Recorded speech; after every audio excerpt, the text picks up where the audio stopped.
Halloween night, October 30th, 1975, Greenwich, Connecticut.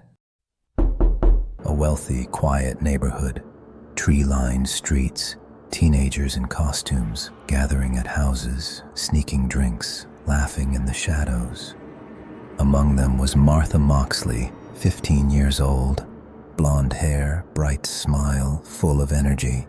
She lived in the Belle Haven community, the kind of place people thought was safe. It wasn't. That night, Martha joined friends for Mischief Night, the tradition before Halloween. Eggs thrown, toilet paper in trees, kids running wild. Martha was last seen around 9:30 p.m., walking home through the neighborhood. She never made it to her front door. The next morning, October 31st, her body was discovered under a tree in her own backyard. The scene was brutal. She had been beaten with a golf club, so hard it shattered into pieces. She was stabbed with the jagged shaft. The weapon was traced back to a set owned by her neighbors, the Skakel family. Martha's jeans and underwear had been pulled down, but evidence suggested the motive was rage more than assault. Her head wounds were catastrophic. It was a killing no one expected in a neighborhood like Belle Haven. At first, suspicion spread everywhere.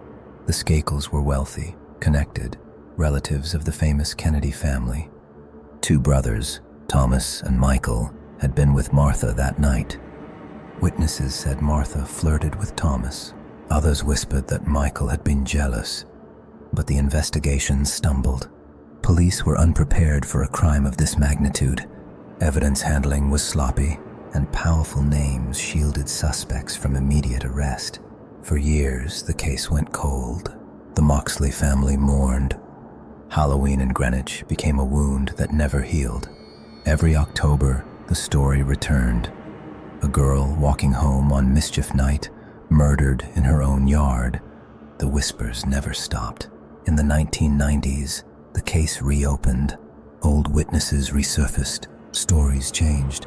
Michael Skakel, years later, confessed in a substance abuse program that he had been outside Martha's house that night, climbing a tree, throwing rocks to get her attention.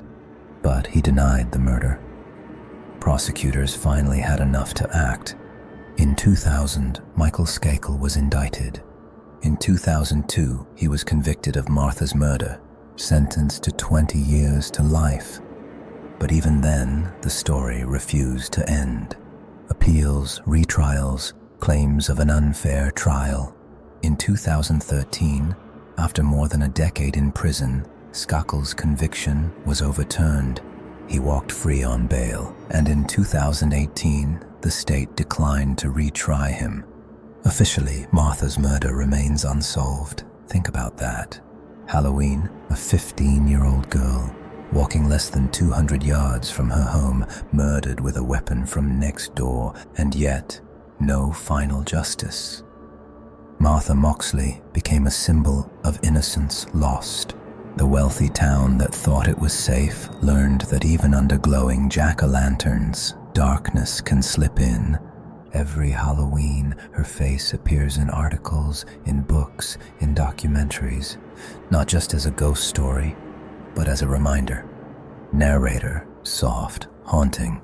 Halloween is supposed to be about costumes, candy, harmless scares, but in Greenwich, Connecticut, Halloween will always carry another name: the night Martha never came home.